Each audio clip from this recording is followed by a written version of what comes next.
मुलांची जी शाळा आहे ती मी सरपंच असल्याच्या काळापासून 84 ला इथं चालू झाली आमच्याकडं आणि त्या शाळेला जागाच नव्हती। चावडीमध्ये ही शाळा भरायची, कोणी जागा द्यायचे नाही द्यायचे, खूप वाद व्हायचे। मग त्या मॅडम माझ्याकडे आल्या, विरदे मॅडम त्या होत्या, त्यांनी जास्त श्रेय घेतलं आणि कष्ट घेतले की ही जागा मिळवण्यासाठी। तर आपल्या हातात काय होतं की शासनाची ही जागा होती गायरांची आमच्या, आणि या मुलांकडे मूकबधीर मुलांच्या भविष्यासाठी त्याचा चांगला उपयोग होईल म्हणून मला बाईंनी सांगितलं आणि मग मी ते ठराव करून ग्रामपंचायतीचे तिकडे दिले आणि ही 20 गुंठे जागा या मुलांसाठी या ठिकाणी मिळाली।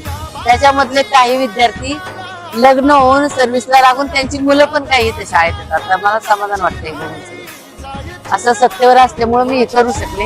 आता हे सगळे आहेतच साक्षीदार इथं।